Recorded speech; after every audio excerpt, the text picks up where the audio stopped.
Smith. He goes out, it's spring of 1820. It's early in the morning. He heads out to what we now call the Sacred Grove.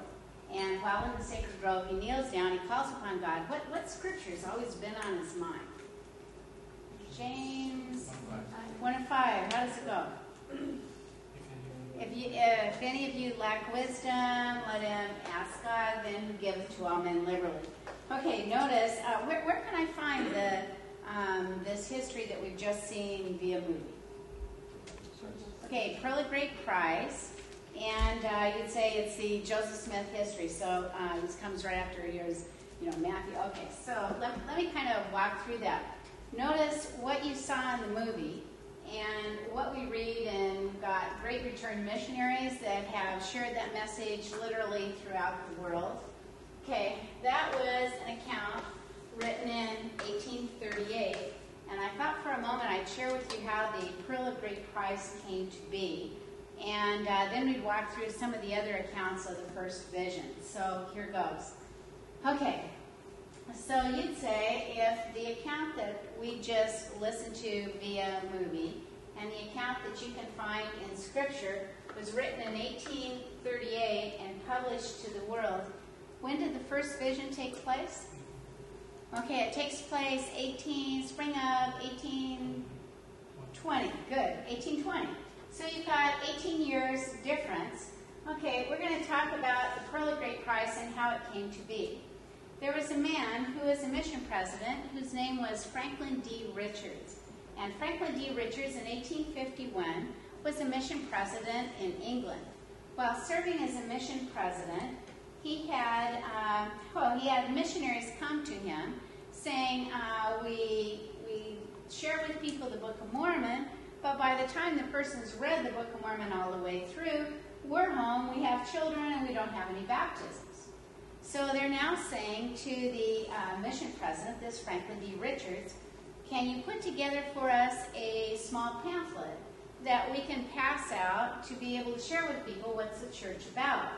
Well, for Franklin D. Richards, he had taken with him to England something he called his Pearls of Great Price. Now, you may have brought such things with you when you came to school. And you'd say, I don't know, I have scrapbooks, here's my first, kind of flower from my first date, and, here's the straw from going out to eat at wherever, so all the things you have saved, and you would say they are your Pearl of Great Price, you take them wherever you go, you won this at a track meet, at a football game, and whatever, and at some point, someone who cares about you greatly will appropriately ooh and ah over what you have saved. Well, for Franklin, he had personal things that he had cared about, but he had also cut out some newspaper articles that he had liked, and they were newspaper articles written in LDS newspapers. So, for example, he really liked what he had seen written in a newspaper called the Book of Abraham. Okay, and he cut it out and he took it with him to England. He'd also liked what? What does the Pearl of Great Price consist of? Okay, Book of Moses. He'd also like, here's some new, additions for Matthew, and you'd say he also liked the 13th Articles of Faith. So he cut those out, and he also liked Joseph Smith's history, which had appeared in a newspaper in 1838, and he took basically those newspaper articles, he puts them all together, he publishes them, and he calls them Franklin's Pearls of Great Price. Tell me, as he did so, was it considered scripture? And the answer is no. So when do you drop the name Franklin and you just call it Pearl of Great Price, and your year is 1880? So notice, you're looking 60 years after the FirstVision. In 1880, the congregation then of the church voted that no more Franklin, but the Pearl of Great Price would then be scripture, as much as the Bible, as much as the Book of Mormon, and as much as the Doctrine and Covenants. So you get then this account that was shown via movie and that we can read in the Joseph Smith history. It's an 1838 account. What Franklin didn't know is that Joseph Smith had dictated it also to a scribe in 1832 and 1835, and also in 1841. So notice you have scribal dictations. You also have people writing it in a journal where they're saying, Joseph told me then about the first vision. Tell me, will they all be identical? No, okay, how come? Probably changed it for his audience. Okay, so depending on the person, you might emphasize something compared to something else. If you were to put them all together, what could we learn in addition? And you'd say, in addition, if you put them all together, you'd say, well, let me have, who wants to be a reader? And we're going to say, okay. Good. Start with verse 14. Okay. So, in accordance with this, my determination to ask of God, I retired to the woods to make the attempt. It was on the morning of a beautiful, clear day, early in the spring of 1820. It was the first time in my life that I had made such an attempt. For amidst all my anxieties, I had never as yet made the attempt to pray boldly. After I had retired to the place where I had previously designed to go, having looked around me and finding myself alone, I kneeled down and began to offer up the desires of my heart to God.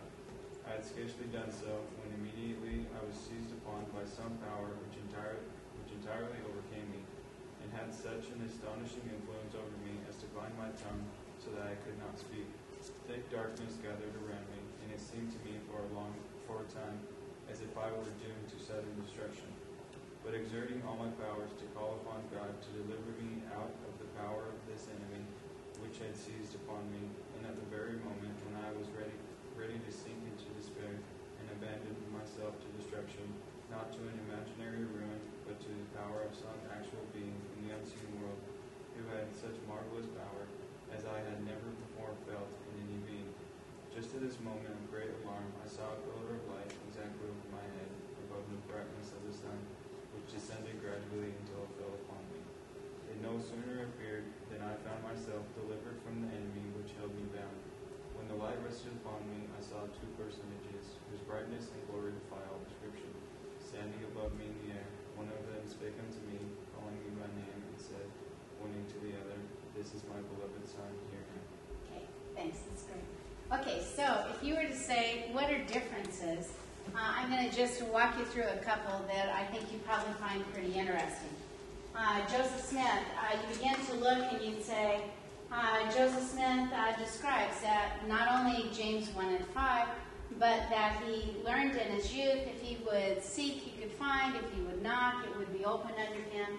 He also describes that as he's walking towards the woods, he turns around to make sure that he is alone, and he starts to kneel down when suddenly he hears the sound of footsteps. And you see him jumping up, he's turning, he's looking, he can't see anything calculated to make the noise, he's down again.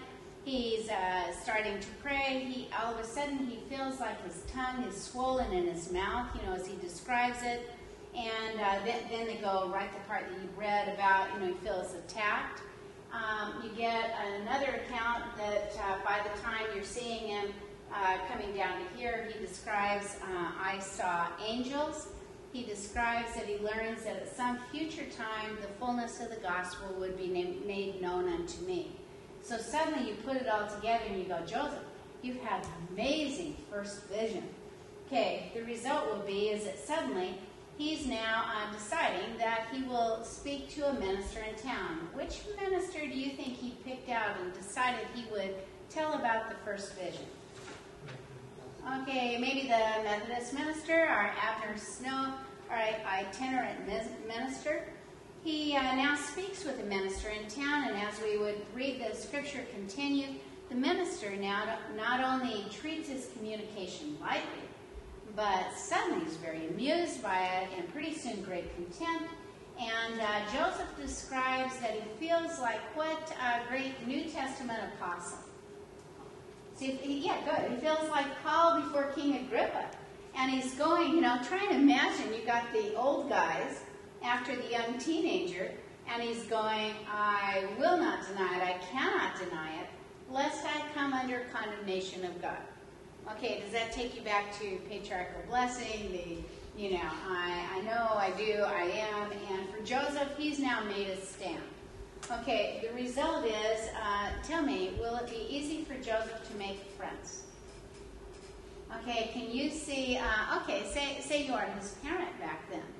Can you see yourself saying, oh yeah, every kid in the school you can play with, but the young boy who says he saw God the Father, Jesus Christ, in his backyard, do not choose him. In other words, okay, so Joseph then describes that these will be very difficult days for him. He said he's left to mingle with, all kinds of, different people. No one need suppose he is guilty of any great sin.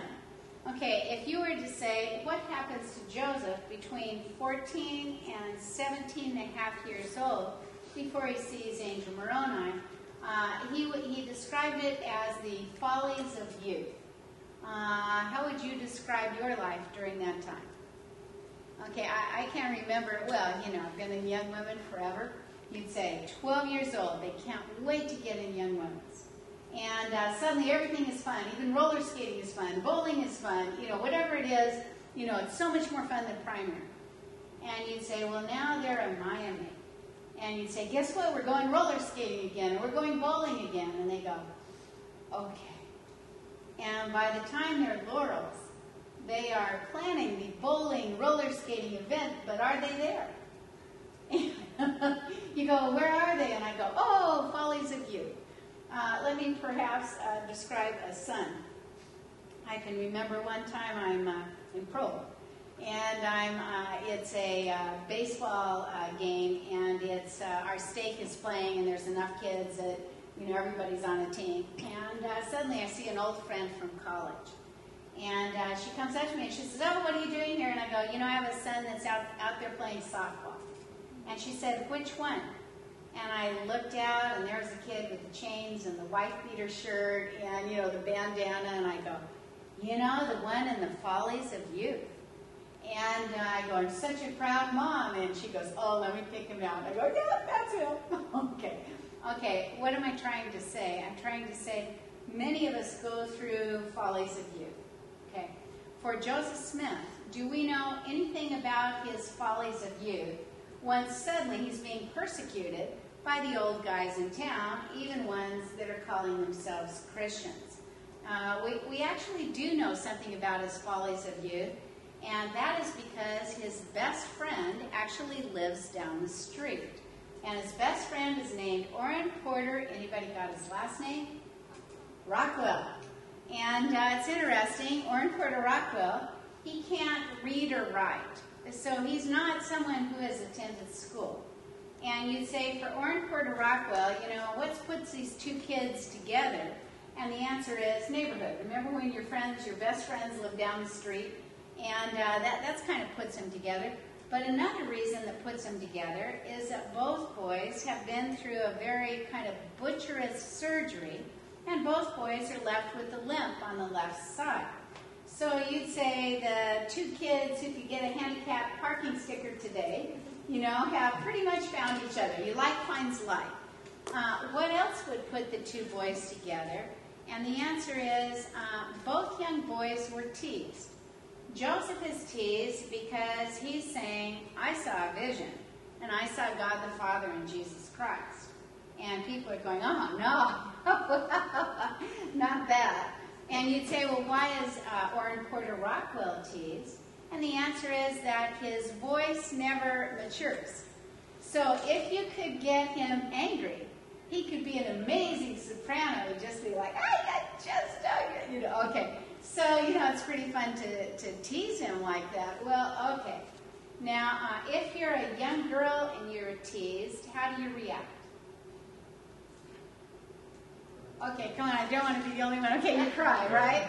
And suddenly even my father's heart could be melted. Everybody, okay, so a young girl, you cry. If you're a guy and you're teased, how do you react? Okay, you're either going to clam up or you're going to what? You beat him up. Okay. I can remember one of my young sons, same son, coming home saying, I'm never going back to school. And I go, what happened? He goes, oh, some kids on the football team, put him in a trash can. And, and he goes, if I ever see those guys, I'm going to beat them up. And I'm going, what are you talking about? You just run. In other words, it's your only chance of survival. You just run, you get out of there. Okay, if you were looking then Joseph's follies of youth, what's going to be his reaction? We know of two stories between 14 and 17. In other words, the FirstVision here on the Manchester side. We know of two stories of things that happened to Joseph where you'd say follies of youth.